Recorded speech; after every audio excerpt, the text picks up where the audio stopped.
Welcome to Body Unified Flow, where we simplify complexity and amplify performance. Today, we're diving deep into a truly transformative explainer covering Taiichi Ohno's legendary Toyota production system.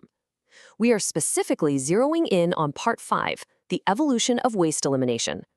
We're going to look at continuously identifying 7 types of waste and, crucially, empowering workers to improve efficiency through creative action. Let's get right to it. Okay, here's a quick look at our roadmap for today.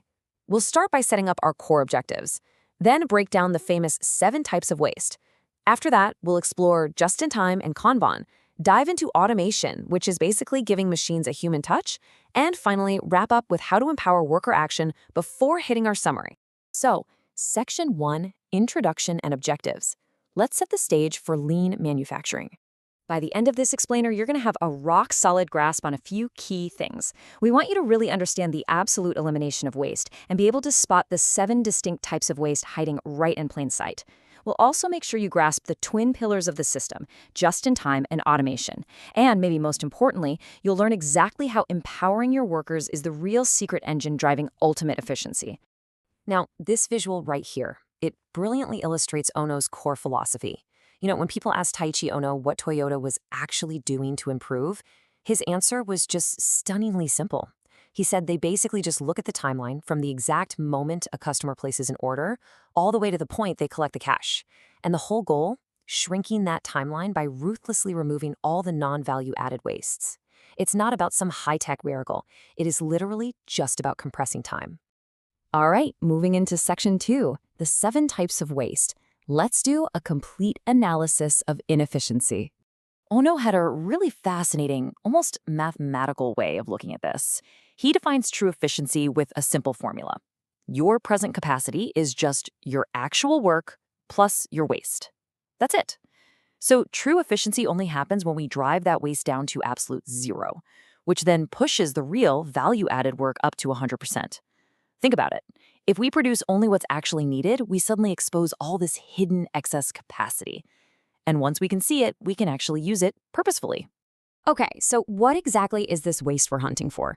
Well, Ohno broke it down into 7 distinct categories. We've got overproduction, waiting, idle time on hand, transportation, the processing itself, inventory, physical movement, and making defective products. Every single one of these adds cost to the process, but absolutely zero value to the final product. But listen, out of these 7, there is one that is considered way more dangerous than the rest. That ultimate enemy? Overproduction. It's so dangerous because it actually hides all the other wastes beneath it. It's kind of like Aesop's fable of the tortoise and the hare. Speedy overproduction is the hare, racing ahead, building up this massive mountain of unneeded parts, and then just stopping to take a nap while waiting. The steady tortoise, though, that represents a perfect, consistent, leveled flow that perfectly matches actual customer demand. In a rational production system, you absolutely want to be the tortoise. Which brings us to Section 3, Just-in-Time and Kanban, and how Ohno found inspiration in the American supermarket. So just-in-time, or JIT, this is the first monumental pillar of the Toyota production system. It's all about acquiring the exact products you need, at the exact time you need them, in the exact quantity needed. No more, no less. This completely shuts down early deliveries and stops that whole snowball effect of unnecessary inventory building up. Because remember, if a part arrives even a little bit early, boom, you've just created the waste of overproduction. And the way they achieve this is wild. Ohno actually got the idea from visiting a 1950s American supermarket.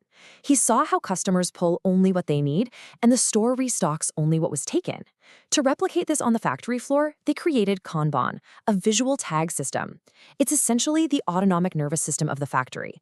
A Kanban card automatically signals the preceding process to produce exactly what was just used up. It's a brilliant way to prevent anyone from overproducing in isolation. Let's transition to Section 4, Automation. It's all about adding the human touch and giving machines intelligence. Now we need perfect quality to keep that perfect flow, right? Enter the second pillar, Automation, or Jidoka in Japanese. This literally translates to automation with a human touch. Ohno was actually pretty wary of simple, blind automation. Think about it. If a tap breaks on a standard machine, it doesn't know any better. It just keeps running, churning out hundreds of defective parts. But automation? That transfers human intelligence to the machine. It's designed to instantly shut itself down the very second an abnormality occurs. And here's where it gets really interesting. When that machine stops, you don't just flip the switch and walk away. You dive into the 5 whys root cause analysis. Look at this logical chain. Why did the machine stop? An overload blew the fuse. Okay, why the overload? The bearing wasn't lubricated. Why no lubrication? The pump wasn't pumping. Why? The shaft was worn out. Why was it worn? Because a piece of scrap metal got inside. By asking why 5 times, you don't just replace a fuse. You install a strainer to keep the metal out. You permanently eliminate the root cause.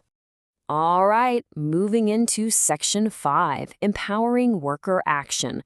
We'll look at teamwork, visual control, and something called Ninjutsu. So we have these smart machines, but they absolutely still need human creativity to function properly. This is where tools like the Andon board come in. It's a visual control board hung above the workspace, and it gives workers the ultimate empowerment. If a worker spots a defect, they can pull a cord and literally stop the entire production line. And get this, there is absolutely zero fear in doing so. In fact, it's expected. Pulling the cord makes the problem instantly visible, forcing the whole team, supervisors included, to swarm the issue and fix it together right then and there. I love this quote from Ohno. He said, "Moving is not necessarily working. Working means actually advancing the process toward completing the job." It's such a profound distinction, isn't it? He was constantly training his teams to realize that just because you're sweating, walking across the floor, lifting boxes, unpacking materials, doesn't mean you're actually adding value. A lot of that physical movement is just disguised waste. Now, to see past that disguised waste, Ohno playfully introduced a concept he called management by ninjutsu. Now, ninjutsu is traditionally the legendary Japanese art of invisibility. But in this management context, it's a highly rational technique used to expose the invisible hidden wastes lurking in your everyday processes. By using things like Kanban and automation, you make the invisible visible. And once you can see it, your workers can apply swift, creative countermeasures to fix it. Finally, we've reached Section 6, Summary and References. Let's look at the path forward. Let's quickly recap the incredible ground we've covered today.